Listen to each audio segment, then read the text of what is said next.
কোন কোন ক্ষেত্রে কাজ করবেন, কি কি মনে হয় আপনাদের যে এই এলাকার কোন কোন জায়গার উন্নয়ন দরকার বলেন তো?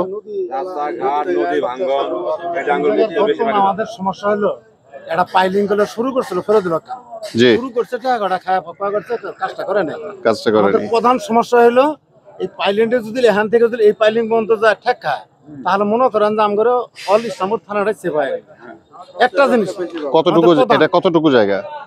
এটা তো মনে করেন যে গোটাল থেকে শুরু করছিল অল্প কয়েক হাত জায়গা করছে কাজ করে আর কাজ করেনি। উনি কতদিন আগে শুরু করছিল? এটা শুরু করছিল তো 1 বছর ওনার শেষ সময়ে? ছাড়ার 1 বছর আগে আর আচ্ছা, কিন্তু যতখানি করতে পারতো এটা করেনি, তাই তো? করেইনি, কাজ ধরছিল কিন্তু কাজ করেনি। আচ্ছা, আমরা ধরে নিলাম যে পাইলিং এর কাজটা আমাদের নাম্বার 1। হ্যাঁ, আমাদের প্রথম সমস্যা, সেই সমস্যার সমাধান করতে হবে। নাম্বার 1। নাম্বার 2 কি?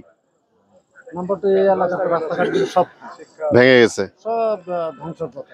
আমিও তো গেলাম, আমি তো ওই যে আপনার এই জি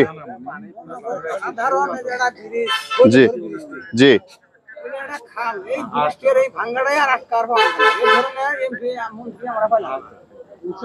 আচ্ছা জি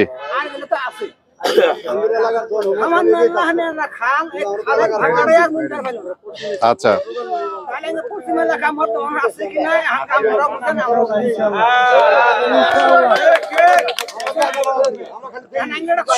জি জি জি হুম এলাকার রাস্তাঘাট পাইলিং নদী ভাঙ্গার মানুষ আমরা নদী ভাঙ্গা এই হিসেবে আঙ্গেরে সাধারণ কইলামই তো এই বলে তোর ব্রিজের এই কাজের মানুষই নাই থাকতে ওই আপনি জি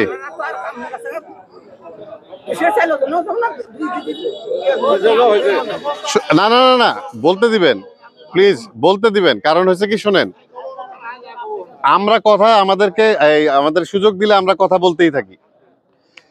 আমাদের কথা শোনার জন্য আপনারা না, সত্যি কথা দেখেন, আসছি কেন যে এমন একটা জায়গায় যেন আপনারা কাউকে নিয়ে যেতে পারেন যে যেখানে যে সে আপনাদের জন্য কাজ করবে। কি কাজ করবে? আমি যদি নাই জানি যে কোন কাজ করতে হবে, তাহলে আমি কি বলবো আপনাকে? খামাখা কিছু মিথ্যা কথা বলবো, হ্যাঁ আপনার আমি সব করে দিব, এই করে দিব, সেই করে দিব, কিন্তু আসল কাজই আমি জানি না যে কি করব। এটা আমার জানতে হবে। আর এটা জানার জন্য শোনেন, উনি যে কষ্ট এই কথাটা বললেন, আমার কথা কিন্তু এইটাই, জানেন, সেটা হচ্ছে কি, যখন আমরা রাস্তাঘাটের কাজ করব, মনে করেন আমরা একটা স্কুল দিব, ওই স্কুলে কি শুধু আমাদের ছেলেমেয়েরা পড়বে? তা তো না, অন্য আরো অনেকের ছেলেমেয়েরা পড়বে। তার মানে কি, এটা সাধারণ জনগণের উপকার। উনি যে ব্রিজের কথা বলতেছে, এই ব্রিজ দিয়ে শুধু উনি যাতায়াত করবে না, আমরা সবাই যাতায়াত করবো, তাই না জিনিসটা? সো কাজ করতে হবে এমন যেই কাজের উপকার সাধারণ সবাই পাবে এবং কমন একটা উন্নয়ন হবে। বুঝতে পারছেন জিনিসটা? সো এই জিনিসগুলো আমাদেরকে জানতে হবে। আপনারা আরেকটা জিনিস হয়তোবা আমি যেটা খেয়াল করেছি, আপনারা একমত হবেন কিনা আমি জানি না, আপনাদের এখানকার বোধহয় চাষাবাদ হলো আমরা সবাই করি, মানে কৃষিকাজ, হ্যাঁ কৃষিকাজের এগুলা করি। এবং এই কৃষিকাজের জন্য আমাদের যেহেতু বন্যা হয়, বন্যাতে তো সব কৃষি জমি ডুবে যায়, তাই না? আমাদের ধান টান অনেক কিছু নষ্ট হয়, ফসল নষ্ট হয়ে যায়। সব বন্যার এটা এই পাইলিং এর কাজটা যদি আমরা করি, তাহলে আমাদের বাকি অনেকগুলো সমস্যার সমাধান হবে, তাই তো? কিন্তু তারপরে আরো ব্যাপার আছে। ব্যাপারটা হলো যে আপনার সন্তানরা, এই সন্তানরা যারা পড়াশোনা করতেছে, তারা কি চাকরি পাচ্ছে? তাদের কর্মসংস্থান হচ্ছে? কয়টা ফ্যামিলির থেকে কয়জন চাকরি করে, ভালো চাকরি করে, যে একজন দুইজন ভালো চাকরি করলেও কিন্তু একটা সংসার উঠে যায়, তাই না? আস্তে আস্তে সচ্ছল হয় অন্তত। কর্মসংস্থানের ব্যবস্থা আমাদের এই এলাকায় কৃষিকাজ ছাড়া কি আর কিছু আছে? আর আপনি চাইলেই কি সবাই কৃষিকাজ করবে? সবাই তো কৃষিকাজ করবেও না। যাকে আপনি পড়াশোনা করতেছেন, সে কি কৃষিকাজ করার জন্য পড়াশোনা করতেছে? তা তো না। হ্যাঁ, সে বিজ্ঞানসম্মত কৃষিকাজের জন্য কিন্তু ভালো, তাই না? পড়াশোনা করলে কিন্তু সে তো অন্য কাজও করতে পারবে। কর্মসংস্থানের ব্যবস্থা আমার মনে হয় করা দরকার। কর্মসংস্থানের ব্যবস্থা করতে হলে আমাকে শিক্ষার হার বাড়াইতে হবে আমাদের এলাকার। আমি জানি না আপনারা একমত হচ্ছেন কিনা। আমি যেটা দেখলাম যে আমাদের পুরো ইসলামপুরের শিক্ষার হার যেটা, সেটা আমাদের পুরো বাংলাদেশের যে শিক্ষার হার, সেখান থেকে 12% কম। 12% কম, বিশাল পার্থক্য। কেন এত পার্থক্য হলো? এই দোষ কাকে দিব? দোষ দিয়ে তো লাভও নাই, আসলে ক্ষতি যা হওয়ার হয়ে গেছে। কিন্তু ওই ক্ষতির পিছনে তাকায় আমাদের লাভ নাই।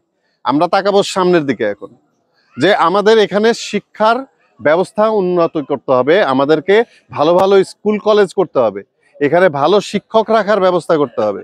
শিক্ষার হার যত বেশি বাড়বে, যত আমরা শিক্ষিত করতে পারবো, তত বেশি তারা ভালো ভালো জায়গায় চাকরি পাবে এবং ধীরে ধীরে ধীরে ধীরে ধীরে ধীরে এলাকার উন্নয়ন হবে।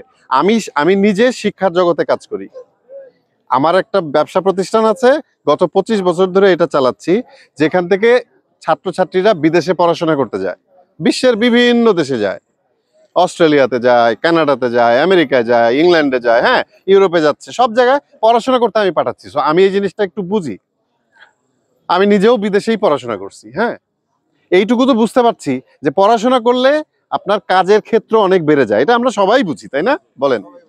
সো যদি আমরা পড়াশোনার ব্যাপারটা একটু ভালো করতে পারি, শিক্ষার ব্যাপারটা ভালো করতে পারি, সবার উপকার হবে না?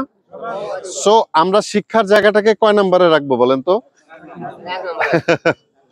আমাদের আসলে 1 নম্বরে রাখা দরকার, কিন্তু শিক্ষার এটা হলো অনেকটা এফডিআর করার মতো। আমরা অনেকে এফডিআর বুঝি কি, ফিক্সড ডিপোজিট, যে আপনি ডিপিএস বা কিছু, যে আপনি এই বছর রাখলেন, 5 বছর পরে ওইটার উপকার পাবেন। কিন্তু বন্যার কাজটা আমাদের ইমিডিয়েট থামানো দরকার। এটা আমি 5 বছর ওয়েট করতে পারবো না, তাহলে 5 বছর অনেক বেশি ক্ষতি হয়ে যাবে। সো আমরা বন্যার ব্যাপারটাকে 1 নম্বরে রাখবো ইনশাল্লাহ, বন্যার ব্যাপারটাকে 1 নম্বরে রাখবো, যাতে ইমিডিয়েট আমরা এটা থামায় দিতে পারি, তাহলে অনেকগুলা মানুষ তাদের ভাঙ্গনের হাত থেকে বাঁচবে। শিক্ষার ব্যাপারটাকেও আমরা রাখবো তারপরে, ঠিক আছে? কারণ শিক্ষা দিয়ে আমরা অনেকগুলা জিনিস করতে পারি, বেকারত্ব দূর হবে, আমাদের নিজেদের জীবনের মানে ব্যাপারটা বেড়ে যাবে, যে আমরা একটুখানি ভালো থাকবো, আর একটু ভালো থাকবো, তাই না? জীবিকার ব্যাপারটা আর একটু ভালো থাকবো। সো আমরা এই সমস্যার জিনিসগুলো যদি জানি এবং আমরা যদি আন্তরিকভাবে চেষ্টা করি, এবং এটা কিন্তু 1-2 জনের চেষ্টা না, সবার চেষ্টা, সবাইকে ধৈর্য রাখতে হবে, সবাই ধৈর্য ধরে আমরা সমস্যাগুলো বের করব এবং সমাধানের চেষ্টা করব। আর যাদেরকে আপনারা নির্বাচিত করবেন, এটা শুধুমাত্র এমপির ব্যাপার না, এটা এমপির সাথে সাথে আপনারা যখন ওয়ার্ড কমিটি হয়, কাউন্সিলর, কি কিছু হয় না, আপনাদের পৌরসভার মেম্বার হয়, চেয়ারম্যান হয়, তাদেরকে যখন নির্বাচন করবেন, সবাই সবসময় দেখবেন যে কে সবার জন্য কাজ করবে, শুধু নিজের স্বার্থ না, কিন্তু যে ও আমার খাতিরের লোক, ওরে আমি ভোট দেই, সে যেহেতু আমার উপকার করবে, তখনই কিন্তু একটা দেশ আর উন্নত হয় না। আমাদের চিন্তা করতে হবে সবার ব্যাপার নিয়ে, হ্যাঁ, যে সবার জন্য কোনটা ভালো হয়, তাই না? আমি ভুল বলছি কি? সেটা একটু চিন্তা করবেন। আর আমি যে জন্য আসছি সেটা হচ্ছে কি, হ্যাঁ, আমি নিজে অবশ্যই চাইছি যে আগামী সংসদ নির্বাচনে দল যদি চায়, দল যদি আমাকে যোগ্য মনে করে, আমাকে যদি মার্কাটা দেয়, তাহলে আপনারা যেন আমার পিছনে থাকেন। এই মার্কা যে পাবে তার পিছনে থাকবেন আপনারা, ঠিক আছে? যারা দলকে ভালোবাসেন, যারা এই দলের আদর্শে বিশ্বাস করেন, তারা শুধুমাত্র অপেক্ষা করবেন যে দল কাকে নির্বাচিত করে, দল যাকে নির্বাচিত করবেন তার পিছনে নির্দ্বিধায় আপনারা কাজ করবেন ইনশাল্লাহ। কারণ দল এবার মাশাআল্লাহ অনেক ভালো চিন্তা করে প্রার্থী নির্বাচন করবে।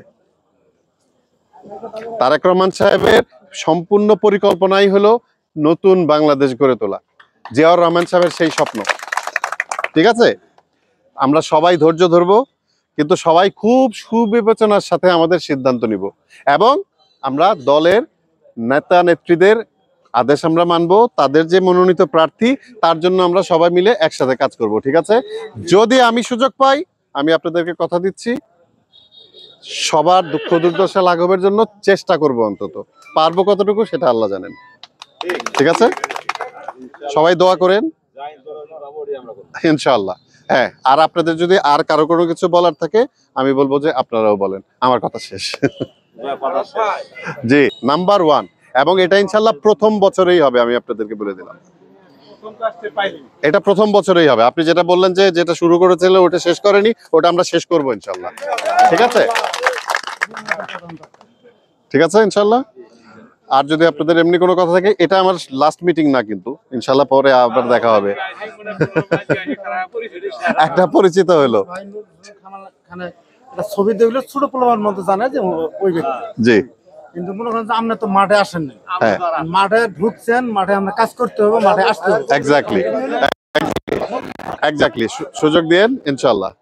দেখেন এই যে ব্রিজটা এই মাথাটা বন্ধ করার পাওয়া জি। এটাই আর কোন মন্ত্রী কোন এমপি সাহেব করলো না। বললাম করবো ইনশাল্লাহ, করবো ইনশাল্লাহ। আমরা ভাইয়ের মার্কাটা হুম। নিয়ে আসবেন, জি সামনে নিয়ে আসবেন। আমরা ভাই করলে বহু লোক, যেমন আমরা তো পোলাবান, আমরা তো চিনি, জি। কিন্তু এমন লোক আছে সব পোলাবান নিয়ে জেলা পোলাবান চিনি। টাঙ্গিরুলি আর বহুদিন আসছে, সে 3 বার আসছে, তাই আসছে না? 3 বার আসছে। আমরা গোবারে তো আমি 3 বার গেছি। ইনশাল্লাহ আরো আসবেন। ঠিক আছে।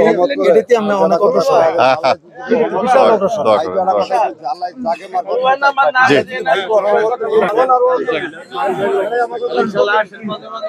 অবশ্যই, অবশ্যই। আপনারা আসার সুযোগ করে দিবেন ইনশাআল্লাহ। সে অবশ্যই ইনশাআল্লাহ যাচ্ছে। আজ আমরা সবাই করতে হবে। যদি না বসলে আমি তাহলে শুধু বলে অনেক তাহলে হতে আর নেই খারাপ পরিস্থিতি। এই ইনশাআল্লাহ দোয়া করবেন, দোয়া করবেন। পশ্চিমে লাগাইতে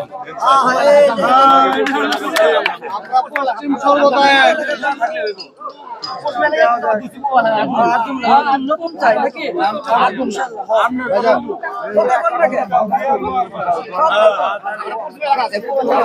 আমরা